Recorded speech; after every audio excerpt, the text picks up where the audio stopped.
Olá, estamos dando início à nossa parte 4 das súmulas do Tribunal Superior do Trabalho e nós vamos finalizar essa nossa série com duas questões importantes que estão descritas lá na súmula, que é sobre estabilidade provisória de acidentes de trabalho e sobre discriminação no desligamento de pacientes doentes. Vamos lá? Vamos entender um pouco mais sobre isso?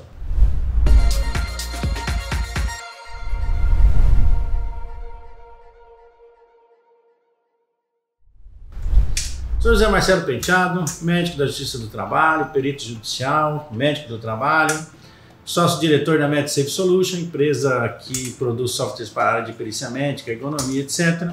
Sócio-diretor do Instituto Imersão, que é uma empresa destinada ao compartilhamento de conhecimento, com realização de vários cursos aí no Brasil todo, tanto da área de perícia médica, medicina do trabalho, como os nossos excelentes cursos que nós temos sobre ergonomia. Convido você também a conhecer a nossa rede de peritos, www.rededeperitos.com.br, e vamos construir juntos aí a maior rede de peritos do Brasil. Vamos falar hoje sobre dois temas importantes previstos lá nas súmulas do TST, que é sobre o direito à estabilidade de emprego, e o segundo tema, que é relacionado à discriminação no desligamento de pacientes doentes. Primeiro tema, então, nós vamos ler aqui a súmula. Nós estamos falando aqui da súmula 378 do TST, que ele vai falar sobre estabilidade provisória em acidente de trabalho, relacionando ele ao artigo 118 da Lei 82.13 de 91, que nós vamos falar aqui sobre os três itens dele. O primeiro item diz o seguinte, primeiro inciso, né? É constitucional o artigo 118 da Lei 82.13, que assegura o direito à estabilidade provisória por um período de 12 meses após a cessação do auxílio-doença ao empregado acidentado. Ou seja, nós estamos falando de auxílio-doença acidentário. Vamos lembrar que quando existe o afastamento previdenciário, nós vamos ter o afastamento previdenciário pelo B31 e pelo B91. Os dois estão escritos auxílio-doença. O B31 é o auxílio-doença comum, que são para aquelas doenças que não são ocasionadas pelo trabalho e também não está relacionado a um acidente de trabalho. Então afastou porque o diabetes está descompensado, teve um acidente vascular cerebral, operou de uma apendicite. Então esses casos vão estar afastados aí pelo auxílio B31. O auxílio B91 vai estar descrito assim, auxílio doença acidentária. Então tem o mesmo auxílio doença lá, mas vai estar escrito auxílio doença acidentária. Esse é para os casos em que você vai ter um acidente de trabalho típico, o artigo 19 da Lei 82.13, o cara estava lá na empresa, perdeu a ponta do dedo, quebrou a perna, etc e tal. Ou por uma doença ocupacional, pode ser uma doença profissional ou uma doença do trabalho. Então ele afastou por uma tendinite ocupacional, por uma asma ocupacional, ok? Então esse seria o chamado B91, auxílio doença acidentária. Não confundir o B91 com o B94. O B94 é auxílio acidente. O que é esse auxílio acidente? Quando a pessoa se afastou por um acidente de qualquer natureza, ele vai ficar um tempo afastado, seja lá um mês, 2 meses, 1 ano, 2 anos, e aí ele não tem, o perito do INSS chega à conclusão que ele não tem direito à aposentadoria, ele vai poder voltar ao trabalho. Nessa volta ao trabalho, vai ser analisado se aquele acidente resultou ou não numa incapacidade total, mas numa redução da sua capacidade laborativa. Desde que resulte na redução da sua capacidade laborativa, que está previsto lá no artigo 104 do Decreto 3048/99, e no seu anexos 3, etc., lá, vai dizer o seguinte, ele passa a ter direito, então, ele retorna ao trabalho na empresa, e aí ele passa a ter direito ao auxílio acidente, que seria 50% do que ele está recebendo agora. Então vamos supor que ele estava recebendo R$ 1.000 por mês do INSS. Ele volta ao trabalho na empresa, vai receber os R$ 1.000 da empresa, mais R$ 500 do INSS, como um seguro, né? Como um seguro que ele teve por aquele acidente que ele sofreu. ele vai receber esse auxílio acidente B94 até a aposentadoria. Aposentou, ele, porque não pode receber 2 benefícios, então ele vai aposentar e vai receber só o benefício da aposentadoria. Voltando ao nosso tema, mas foi importante essa explicação, que é o seguinte: o que gera estabilidade de emprego? Então, gera estabilidade de emprego o recebimento, primeiro dado, no seu inciso 1, é o recebimento do auxílio doença acidentário. Quando que ele vai receber o auxílio doença acidentário? Quando ele tem um afastamento por mais de 15 dias. Então, se ele teve um acidente lá, cortou o dedo, ficou 7 dias afastado, isso não lhe dá estabilidade de emprego, ok? O que vai lhe dar estabilidade de emprego é receber o auxílio doença acidentária. Então, ser encaminhado ao INSS e receber. Ah, mas ele só recebeu 2 dias, ele ficou 17 dias afastado, 15 dias pela empresa e 2 dias pelo INSS. Ok, estabilidade de emprego, né? Ele recebeu o auxílio acidente, ele vai estar com direito. Então está lá no seu inciso 2, são pressupostos para a concessão da estabilidade o afastamento superior a 15 dias e a consequente percepção do auxílio doença acidentário.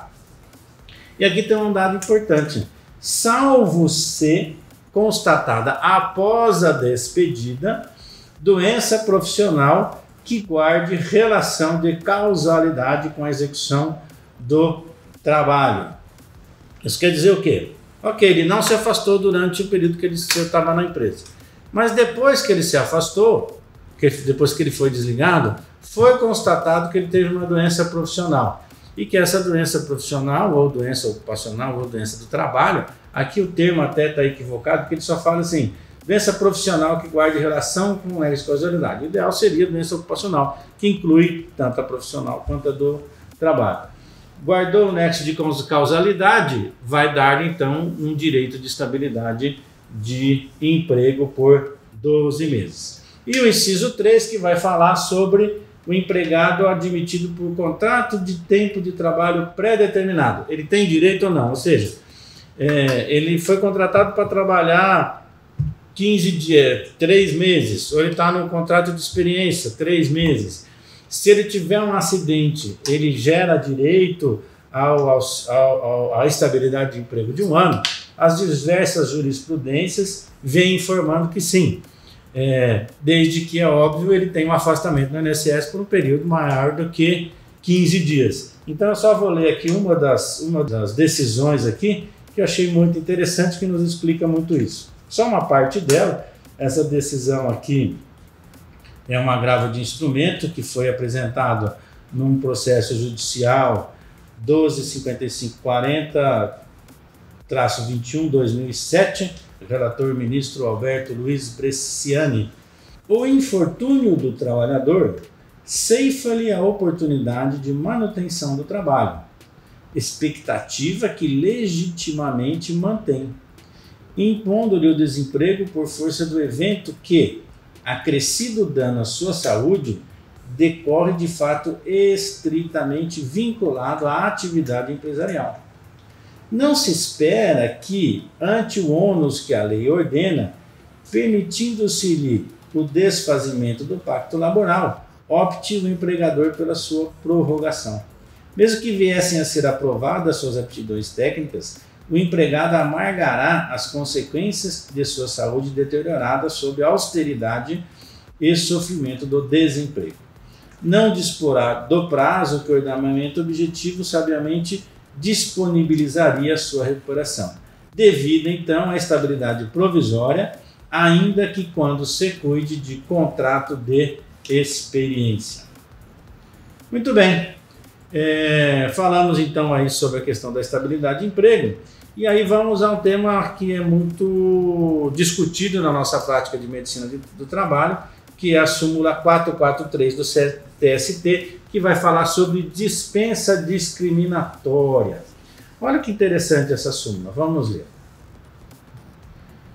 Dispensa discriminatória. Presunção. Empregado portador de doença grave. Estigma ou preconceito. Direito à reintegração. Presume-se discriminatória a despedida do empregado portador do vírus HIV ou de outra doença grave que suscite estigma ou preconceito.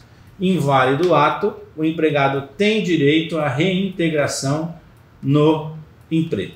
Então essa é uma discussão muito interessante, que é assim, um trabalhador que descobre-se que tem uma doença XYZ e essa doença vai limitar aí a sua capacidade para o trabalho por um período determinado ou não, e se o médico do trabalho pode colocar no aso demissional como apto. Vamos dar um exemplo.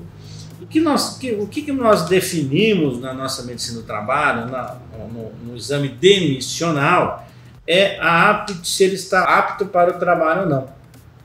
E a nossa visão tem que ser o seguinte: se esse trabalhador viesse num exame admissional para mim, eu consideraria apto também ou não? Então é essa visão que eu tenho que ter na hora de fazer o desligamento do trabalhador. Nas condições que ele está, eu consideraria ele apto para admitir numa outra empresa na semana seguinte ou não, né? Por quê? Então vamos lá. O fato de ser portador do HIV, só esse simples fato eu não acredito que seja um motivo que impeça o seu desligamento. Pois o desligamento não está sendo pela questão dele ser portador de HIV ou não. Tem muitos portadores de HIV, a grande maioria, aliás, hoje com os tratamentos, são plenamente aptos para o trabalho em qualquer atividade.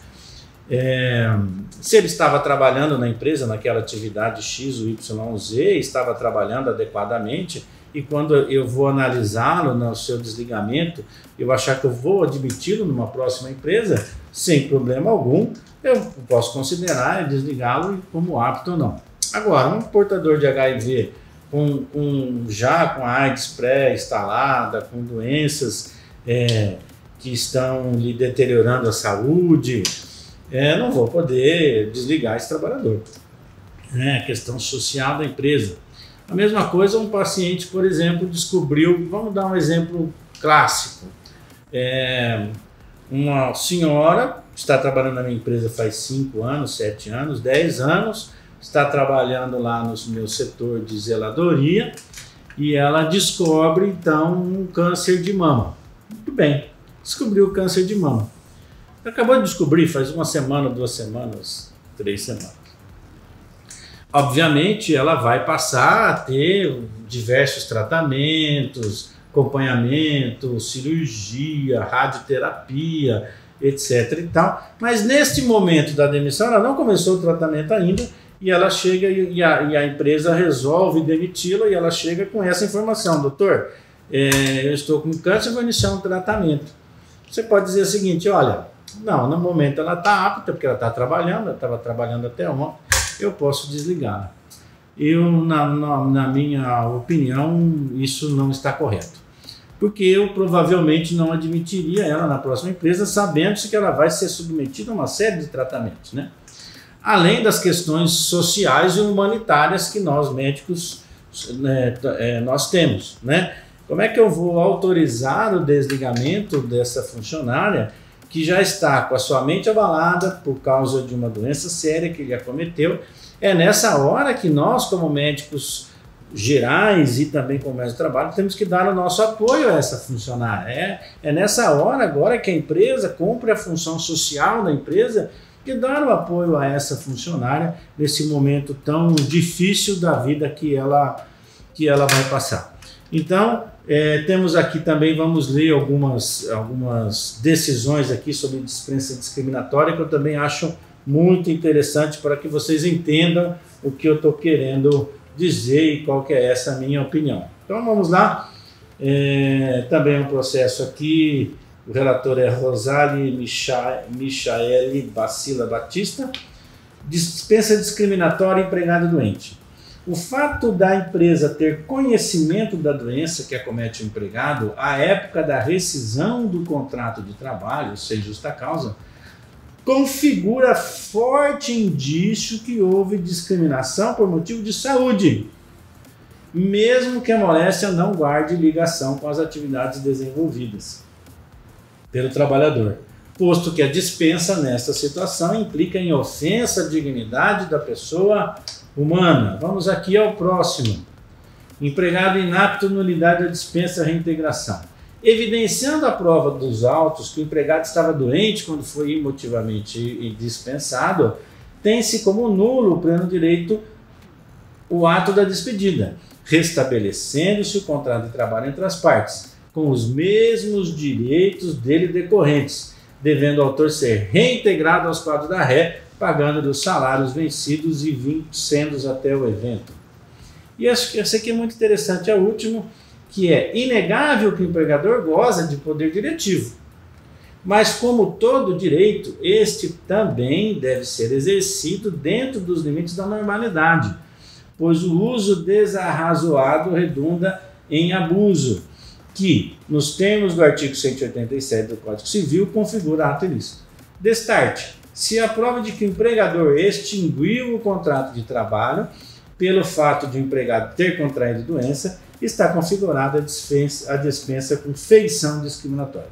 Por isso deve ser mantida a ordem de reintegração e o pagamento da indenização pelo dano moral decorrente dessa censurável prática.